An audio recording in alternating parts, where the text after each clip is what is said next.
When you need advice, come to Ben and Kelly.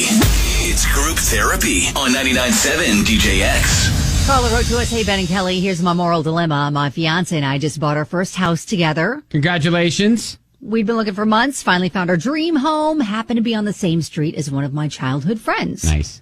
Now, we're the second owners of this home. It's about 20 years old. Mm-hmm. The previous owners were also friendly with my childhood friend who lives down the street. Mm-hmm. We've been in the house for about 6 months, started doing some renovations and landscaping to really make the house our own. Mm-hmm. Now, the previous owners recently renovated, but it just wasn't our style. A few weeks ago, I noticed the old owners slowly driving by the house while we were working outside. My fiance and I gave a friendly little wave, no wave back. Oh. A few days later, my childhood friend told me she had spoken to the previous owners about our reservations and they had lots of questions. I brushed it off, thought nothing of it. My childhood friend then sent me a quick Facebook post that the previous owners had put up about our renovations. It was thinly veiled, asked about and criticizing our landscaping choices and shutter and door color choices. Oh, gosh. The post was then sent to me by a few more friends, since we have some, more mutual friends. My dilemma is, do I say something to the previous owners, get my childhood friend to say something, confront them on Facebook, or just ignore it?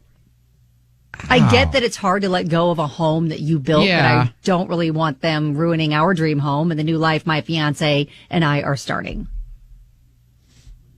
Yeah, I tend to just ignore. Like, do you, baby boo, and let them just be their own bitter selves.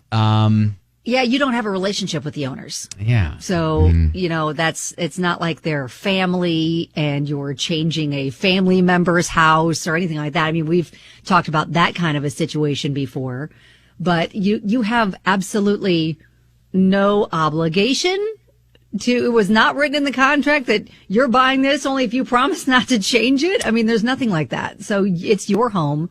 You do what you want. Yeah, I'm assuming it's not like a historical home that you have to keep a certain way. No. And they're changing it. They're not supposed to be doing that, Right, yeah. So I get it. They're hurt seeing, their home being changed from what they knew and loved, but it's not their home anymore. And you have to move on.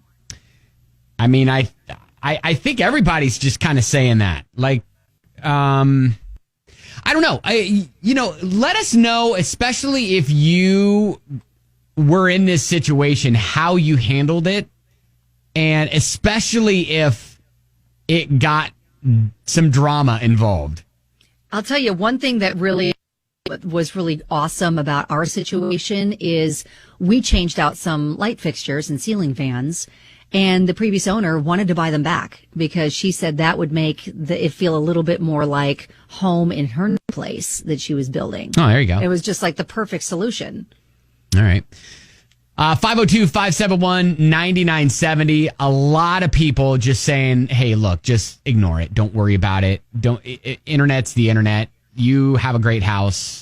Do your own thing. But what I want to hear are the stories of drama with your neighbors and or the former owners of your house. If they left anything back that they tried to get back from you after you moved in or something, some crazy story. Would love to hear those. All right. 502. Listen, my husband's a realtor. He has stories. All right. 502-571. All right. So group therapy. We were in the middle of like Carla's issue where, look, I think everybody is kind of agreeing here when she said she and her husband moved into a new house, new neighborhood. They've been doing some renovations on the house. Former owners have been slowly driving by the house, making comments on Facebook. And her friends have been sending her the posts. Yeah. And it's kind of like, okay, everybody's is like, saying ignore it. Yeah, and tell those friends that there's no reason they should even be sending you the messages. You wouldn't know unless they told you about it. But we're not going to rehash that. I want to hear your drama that you went through with Got one from Lori previous on owners. Instagram. She said, I had a Facebook message from the person who built our current home a few years ago. She was upset because the gardening she had done in the back of the house had been ruined, according to her. Oh. She said the person that ruined that garden was me.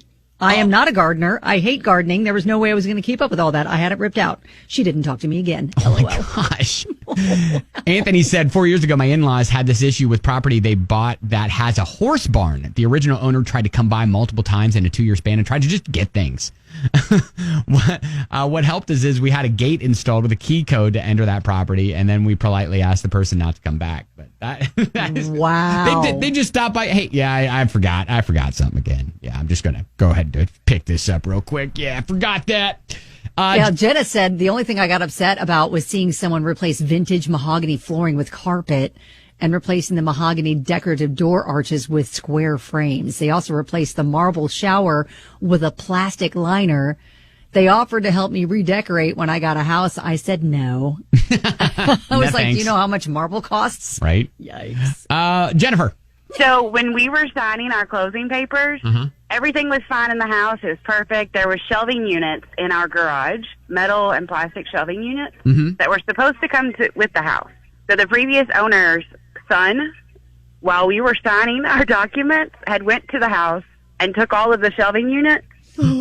While you were in the closing, Yes. Oh, wow. Oh, no, that's a no-no. Yes.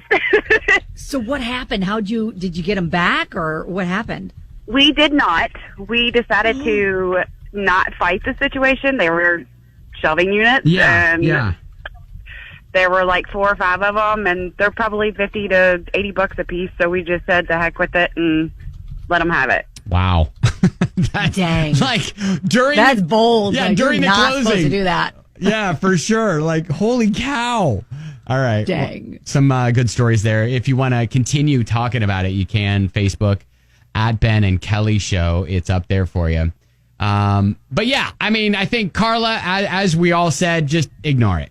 Just Yeah, I mean, this move has on. nothing to do with you. Yep, It's, move on. their own issues they've got to deal with. And hopefully, you can block it on Facebook. Ask your friends, hey, you know what? If you see that, just don't send it to me. Yep. I don't care. There you go. All right. That's group therapy.